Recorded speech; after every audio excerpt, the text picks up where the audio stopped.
Alors, c'est la trêve, les joueurs sont en vacances, le mercato du Paris Saint-Germain continue de patiner, Zabarni qui va arriver et qui n'arrive pas. Bon, finalement, ça va sans doute bientôt se décanter. C'est l'occasion de parler d'un joueur dont on n'a pas assez parlé, je trouve, qui a été vraiment une des clés de voûte du côté de Luis Enrique, qui a été très apprécié dans tous ses clubs et qui, globalement, n'a rien coûté au PSG pour un rendement hyper positif. C'est Fabian Ruiz. Pourquoi est-il aussi apprécié du côté de Luis Enrique? Pourquoi est-ce qu'au niveau du mercato, on n'essaye pas de recruter un autre milieu à capacité de projection avec une confiance quasi totale qui est faite à l'espagnol? Luis Enrique l'apprécie énormément, en a besoin. C'est l'occasion de lui rendre des lettres de noblesse. Il a été très important dans la conquête de la Ligue des Champions. Il ne s'est quasiment jamais blessé. Justement, ça va être un des facteurs à aborder. Alors, si on parle de Fabian Ruiz, j'ai déjà fait pas mal de vidéos sur lui. Je vais pas revenir sur le fait que oui, c'est un joueur qui a 29 ans. Il est plus tout jeune. Il fait 1m90, mais quand on regarde ses statistiques en termes de tête, c'est pas fou, hein, c'est pas ses grandes qualités. Pareil, en termes de duel gagné, il est pas dans les percentiles les plus élevés. Pour vous dire, il est dans les 5% des joueurs les moins performants en termes de tac. Pareil, 42e pourcentile, c'est pas fou. Et globalement, toutes ces statistiques défensives sont vraiment dans le rouge. C'est pas un milieu défensif tel qu'on pourrait l'imaginer. Un João Neves fait de toute façon déjà bien le taf, et même un Vitinha récupère plus de ballons que Fabian Ruiz. On l'imaginait souvent, et même moi à une époque j'ai pu l'imaginer comme un 6-8 qui serait capable de récupérer des ballons et derrière de faire des projections.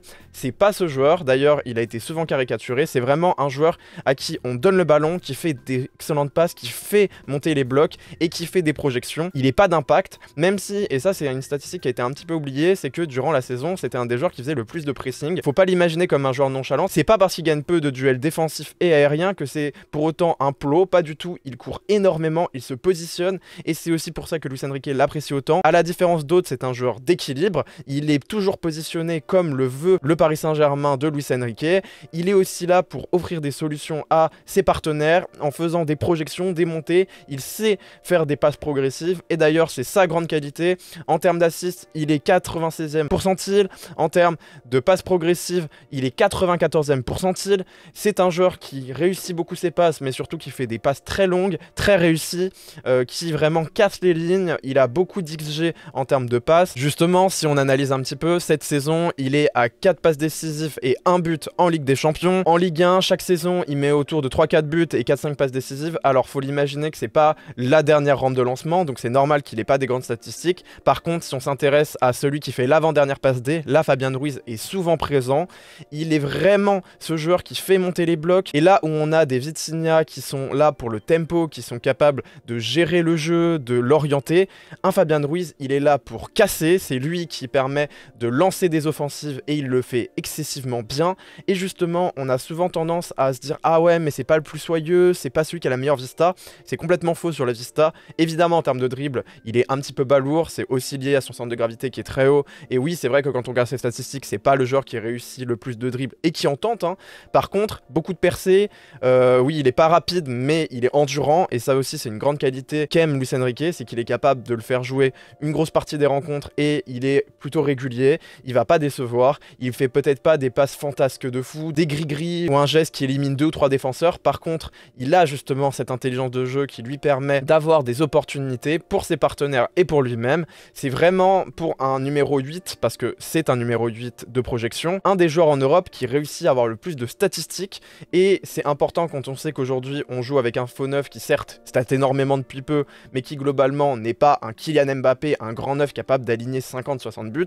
On a besoin de plein de joueurs qui font des statistiques, et dans ce rôle, Fabian Ruiz le remplit à merveille. Si on s'intéresse à pourquoi est-il autant apprécié aussi du côté du Paris Saint-Germain, et bien on le voit tout le temps, il n'est jamais blessé. Il suffit de voir ses statistiques de blessure. Il n'a été blessé dans toutes les saisons pour le Paris Saint-Germain que 2 fois. 2 fois seulement, 10 jours pour une blessure à l'adducteur dans la saison 2022-2023. Sinon, c'est tout. Il a joué toutes les rencontres, et c'est aussi pour ça qu'il s'est autant implanté, c'est qu'il est fiable, que Luis Enrique sait qu'il peut toujours compter sur lui dans le 11, sur la feuille de match, que de toute façon, il sera présent à l'entraînement. Il progresse énormément. Je sais aussi que le championnat européen lui a fait beaucoup de bien. Alors, j'ai pas forcément été faire un focus spécifique sur lui du côté de l'Espagne, mais de toute façon, comme ils ont été hyper performants et ils sont allés au bout, et ben on l'a vu parce qu'on a regardé l'Espagne. Et c'est vrai vrai que depuis, il est encore plus performant qu'avant. Avant, c'était un joueur mid, je disais parfois que c'était un yaourt nature. Alors franchement, je tiens à faire mon mea culpa, je me suis trompé, et même quand on regarde les statistiques à l'époque où je disais ça, il apportait, c'est juste qu'on était sur une équipe beaucoup plus défaillante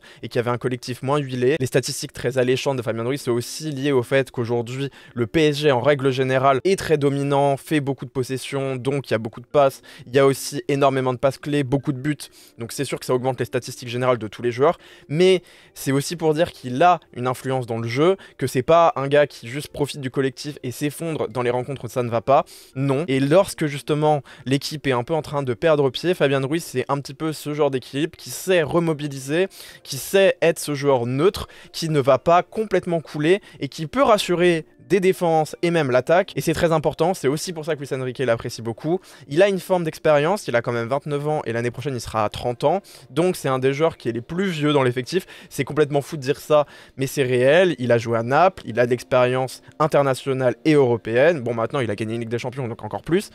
C'est aussi important d'avoir des joueurs comme ça, et Fabien Ruiz remplit parfaitement ce rôle. Il n'a quasiment rien coûté, et en termes de salaire, on n'est pas du tout sur les plus gros salaires de l'effectif parisien, donc c'est un joueur très apprécié, à raison. Je pense que tous les supporters, on devrait adorer ce genre de profil. Il n'est pas respecté à sa justesse. Oui, il a coûté peu cher, et oui, on l'a beaucoup critiqué. C'est pas le joueur le plus soyeux qui nous fait rêver, mais c'est un joueur d'effectif qui est très performant, et qui, au-delà même d'être un joueur qui fait le 11, permet d'améliorer ce 11. Il ne fait pas tâche, et loin de là, c'est un joueur clé. Merci, j'espère que vous avez apprécié cette vidéo. N'hésitez pas à la partager, à liker et à vous abonner. Salut!